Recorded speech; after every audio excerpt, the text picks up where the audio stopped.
Assalamualaikum warahmatullahi wabarakatuh. Perkenalkan, kami dari kelompok 1. Perkenalkan, nama saya Citra Azhara Ramadhani. Perkenalkan, saya Gita Pratiwi. Perkenalkan, nama saya Selva Sakareza. Perkenalkan, nama saya Indah Herilita Damsati. Perkenalkan, nama saya Aulia Izraini. Sebelum memasuki penjelasan mengenai evaluasi anggaran keuangan negara dan daerah, mari kita ketahui terlebih dahulu apa itu evaluasi. Menurut Malawi dan Dadula mengemukakan bahwa evaluasi itu berasal dari bahasa Inggris yaitu evaluation dan diambil dari kata testimoni yang berasal dari bahasa Prancis kuno yang berarti piring untuk menyisihkan logam-logam yang mulia. Nah, menurut Mardaus dan kawan-kawan itu memaparkan bahwa evaluasi itu merupakan studi yang dirancang dan dilaksanakan untuk menilai bagaimana tingkatan dan manfaat program yang telah dievaluasi tersebut. Jadi, evaluasi keuangan negara dan daerah adalah kegiatan untuk mengukur dan menginterpretasikan perkembangan laporan keuangan dari tahun berjalan dan membandingkan dengan standar akuntansi yang berlaku dengan memperhatikan kelebihan serta kekurangan dari laporan keuangan tersebut, sehingga mudah untuk dikoreksi pada tahapan penyusunan laporan tahun berikutnya. Baik, selanjutnya kita akan membahas tujuan evaluasi keuangan negara dan daerah. Berdasarkan literatur dari Saleh dan Layuk pada tahun 2021, terdapat 8 tujuan utama dilakukannya evaluasi keuangan negara dan daerah. Yang pertama ada akuntabilitas. Evaluasi memastikan pemerintah bisa mempertanggungjawabkan penggunaan dana kepada publik, DPR maupun DPRD. Yang kedua, transparansi. Masyarakat berhak tahu bagaimana dana direncanakan dan digunakan, sehingga celah korupsi atau penyalahgunaan bisa ditutupi. Yang ketiga, efisiensi dan efektivitas. Kita perlu menilai apakah dana sudah dipakai secara hemat, tidak boros, dan hasilnya benar-benar mencapai target yang diinginkan. Yang keempat, perbaikan kebijakan. Hasil evaluasi menjadi dasar untuk memperbaiki rancangan anggaran tahun depan agar tata kelolanya semakin baik. Yang kelima, mengukur kinerja fiskal. Pemerintah jadi tahu posisi kesehatan keuangannya seperti kemampuan pembiayaan dan likuiditas daerah. Yang keenam, pengawasan. Evaluasi ini mendukung tugas BPK, DPRD maupun auditor internal untuk memastikan semua berjalan sesuai aturan. Yang ketujuh, evaluasi pembangunan untuk melihat apakah dana publik benar-benar berdampak pada pembangunan fisik, sosial, dan ekonomi masyarakat.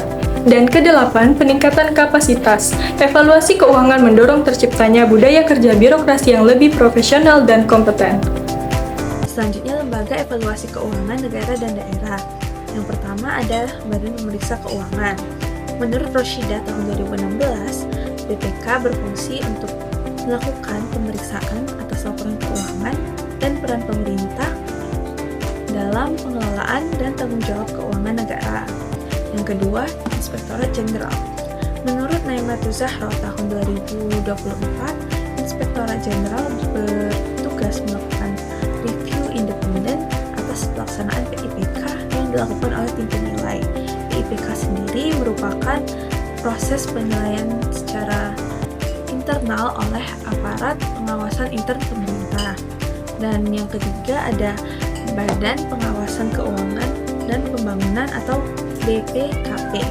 Menurut Essing et al., BPKP ini bertugas untuk melakukan evaluasi terhadap sistem akuntabilitas keuangan pemerintah dan melakukan penilaian atas sistem pengendalian intern dan kinerja lembaga atau kementerian atau pemerintah daerah. Nah, jadi ketiga lembaga ini berperan sangat penting dalam sistem akuntabilitas keuangan negara.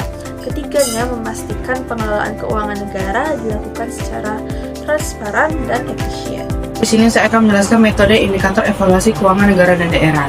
Evaluasi keuangan negara dan daerah menggunakan metode value for money, yang dimana menurut Zenger, Manosos, dan Koropis pada tahun 2023, pendekatan ini menilai kinerja keuangan melalui unsur ekonomis, efisiensi, dan efektivitas. Sebagaimana dijelaskan oleh Mark Diasmo, ekonomis berarti pengeluaran dilakukan hemat tanpa menurunkan kualitas. Sedangkan yang kedua yaitu efisiensi menekankan pemanfaatan sumber daya secara optimal. Sedangkan efektivitas menunjukkan bahwa keberhasilan program dalam mencapai itu. Metode ini tidak hanya melihat angka keuangan, tetapi juga manfaat bermanfaat bagi masyarakat. Analisis dilakukan dengan 3 rasio, yaitu rasio ekonomis, yaitu realisasi belanja terhadap anggaran belanja. Yang kedua yaitu rasio efisiensi, yaitu realisasi belanja terhadap realisasi pendapatan.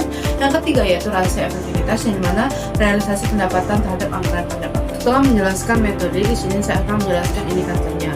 Penerapan value for money menunjukkan akuntabilitas dan transparansi publik dalam penggunaan dana secara efisien dan berorientasi pada kepentingan masyarakat, di mana dijelaskan oleh Sumarto dan Rahafian pada tahun 2020.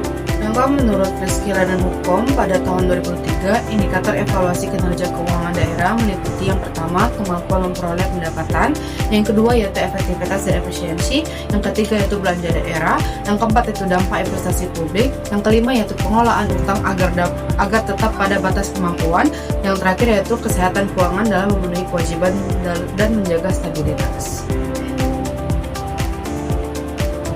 Evaluasi dilakukan melalui analisis rasio keuangan, neraca, dan arus kas yang dimana dilakukan oleh pemerintah atau lembaga independen untuk memastikan pengelolaan keuangan publik yang efektif, efisien, dan berkelanjutan.